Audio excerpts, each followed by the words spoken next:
ሊቀ ጳጳስ ብፁዓን አበው ሊቃነ ጳጳሳት፣ የተከበራችሁ ሊቃውንተ ቤተ ክርስቲያን፣ ከተለያዩ አካባቢዎች የመጣችሁ ሊቃውንት እና የዚህ ጉባኤ ተሳታፊዎች በሙሉ እንግዲህ እንኳን የቅድስት ቤተ ክርስቲያናችሁን ጥሪ አክብራችሁ ከየአካባቢያችሁ ለዚሁ ተሰብስባችሁ እናመሰግናችኋለን። እግዚአብሔር ይባርካችሁ።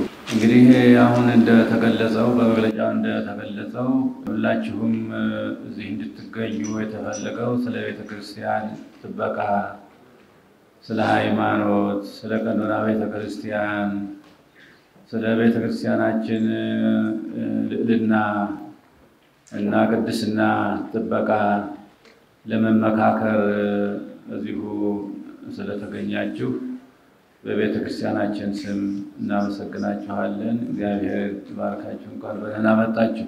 ይህ የምትጠበቀው በካህናት እና በምዕመናን እንደሆነ የሚያጠያይቅ አይደለም። ካህናት ሊቃውንተ ቤተ ክርስቲያን በአገልግሎት፣ ምዕመናነ ቤተ ክርስቲያን ደግሞ በአስተዋጽኦ ቤተ ክርስቲያኒቱ ተጠብቃ ትኖራለች። የቤተ ክርስቲያናችን ቅድስናና ልዕልናም ሁሉም ምዕመኑም ካህኑም ሁሉ የመጠበቅ ኃላፊነት እንዳለበትም ምንጊዜም ቢሆን የታወቀ ነው። በየጊዜው እየተሰበሰቡ መመካከር ምን ማድረግ አለብን፣ ሐዋርያት እንዳሉት እኛም ደግሞ እየተሰበሰብን ስለ ቤተ ክርስቲያናችን ሕልውና፣ ስለ ቤተ ክርስቲያናችን ልዕልና፣ ስለ ቤተ ክርስቲያናችን ቅድስና፣ ስለ ሃይማኖታችን፣ ስለ ቀኖናችን እንደዚሁም ስለ ሀገራችን ሰላምም ጭምር የተሰበሰብን መወያየቱ እጅግ ጠቃሚና የሚጠበቅብን ኃላፊነት ነው እና አሁንም ቢሆን ለዚሁ ተሰብስባችሁ እዚህ ስለ ቤተ ክርስቲያናችን ያለውን ጉዳይ ለመመካከር በመምጣታችሁ ሁላችንም በቤተ ክርስቲያናችን ምስጋናችንን ለእናንተ ከፍተኛ ምስጋና እንሰጣችኋለን እና ወደፊትም ቢሆን ይህ ስብሰባ በየጊዜው ስብሰባ እየተደረገ ባልቆችም ከርመውታል። ሊቃውንተ ቤተ ክርስቲያን መነኮሳት የመነኮሳት ስብሰባ የሊቃውንት ስብሰባ ሰንብተዋል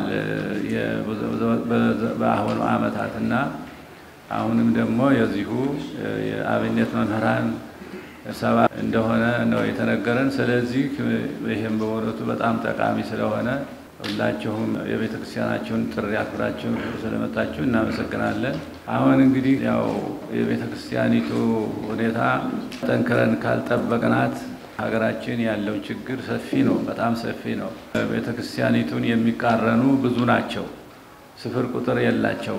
ይሄንን ሁሉ ለመቋቋም መሰባሰብና መመካከር እጅግ አስፈላጊ ነው፣ እጅግ አስፈላጊ ነው እና ጉባኤ የተጠራችሁ ለመመካከር ስለሆነ ሁላችሁም ኃላፊነታችሁን ለመወጣት እና ቤተክርስቲያኒቱን ለመጠበቅ መምጣታችሁ እጅግ ከፍተኛ ስራ ነው፣ ከፍተኛ ኃላፊነት ነው። ስለዚህም በዚሁ ሁላችሁም ያው ምክክራችሁን እና ሐሳባችሁን እንድታካፍለው እንደመጣችሁት ሁላችንም ከእናንተ የምንጠብቀው እሱ ነው። ቤተ ክርስቲያናችን የምትጠብቀው መመካከር፣ መወያየት፣ ጸሎትም ምህላም ምን ጊዜም ቢሆን ከቤተ ክርስቲያን እንዳይለይ ሁልጊዜ ምህላና ጸሎት ያስፈልጋል። ስለ ሀገሪቱም ሆነ ስለ ቤተ ክርስቲያንም ሆነ ስለ ሕዝበ ክርስቲያን ስለ ሁሉም በምንችለው ነገር ሁሉ ማድረግ እንዳለብን ኃላፊነት አለብንና እንኳን ደህና መጣችሁ። ስብሰባውን እንግዲህ ያው በዚህ በሁለቱ ቀናት የምታደርጉት ውይይት እግዚአብሔር ይግለጽላችሁ። እግዚአብሔር አምላክ በመካከላችሁ ይኑር። መንፈስ ቅዱስ የሚመራው ስብሰባ ነው። መንፈሳዊ የሆነ ሁሉ መንፈስ ቅዱስ አለ በመሃል እና መንፈስ ቅዱስ ይግለጽላችሁና በሰላም አስጀምሮ ያስፈጽማችሁ እላለሁ። እግዚአብሔር ይስጥልኝ።